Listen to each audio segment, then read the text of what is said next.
নমস্কার, কেমন আছেন সবাই? ডেলি লাইফস উইথ রিয়া চ্যানেলে আপনাদের সকলকে স্বাগত।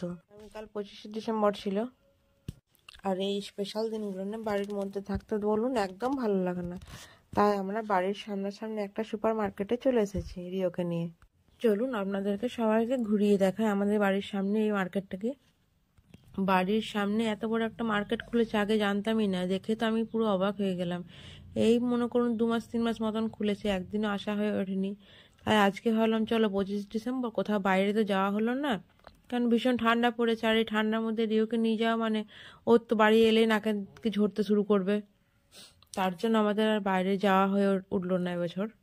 তাই কোথায় যাব ভাবতে ভাবতে রিওর বাবা বললো চলো এখানে একটা সুপার মার্কেট খুলেছে, চলো এখান থেকে ঘুরে আসছি। আমাদের তো একবার এখানে আসা হয়নি।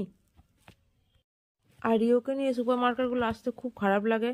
ও ভীষণভাবে জ্বালাতন করে, সব জিনিসটা বলে নেবো। দেখুন একটা কি কুরকুরে না কিসের প্যাকেটে এরকম নিয়েছে, দিয়ে এটা বলছে নেবো। আমি ওকে এটা বোঝালাম দেখ এটা হাম্মা পটি, কিন্তু ও ও তা তখন আমাকে আবার ঘুরিয়ে কি বলছে আমি হাম্মা পটিটাই খাবো।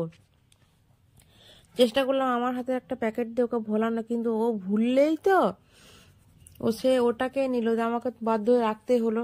খাবে না, কোনো জিনিসই খাবে না। আজকে সকাল থেকে একটা কেকও খায়নি, হয়তো একটু মুখ দিয়ে ফেলে দিয়েছে, কিন্তু নিতে হবে ওকে ফেলতে হবে।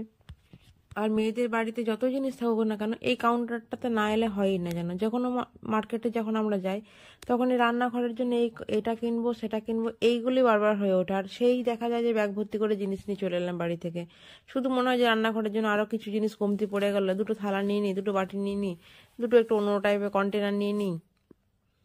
মেয়েদের তো এই জায়গাটি সব থেকে প্রিয় জায়গা বলুন। আবার দেখলাম নিচেও একটা কাউন্টার রয়েছে, দোতলা করেছে, বেশ ভালো, অনেকটা বড়, কিন্তু বাড়ির খুব সামনে, 2 থেকে 3 মিনিটের মধ্যেই।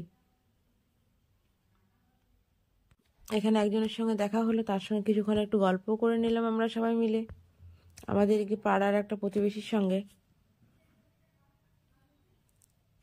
চলুন আপনারা ভেতরে দেখুন। দেখুন পুরো বড় বড় মলের থেকে কোনো অংশে কম নয়। মানে বাড়ির সামনে যত বড় একটা মার্কেট খুলবে ভাবতেই পারিনি। যাক, মাঝে সাঝে এমনি ঘুরতে আসা যাবে, বাইরে তো কোথাও যাওয়া হলো না। টুকটাক এখানে এসে এসে কিছু কিছু শপিং করা যেতে পারে। আর রিওকে নিয়ে এলে কি প্রথম প্রথম ও তো গড়াগড়ি মারতে শুরু করবে, তারপর আমি যেটা নেবো সেটা কি হয়, কি কাজে লাগে না হবে, সেটা আমাকে ও বাবাকে সবাইকে বোঝাবে।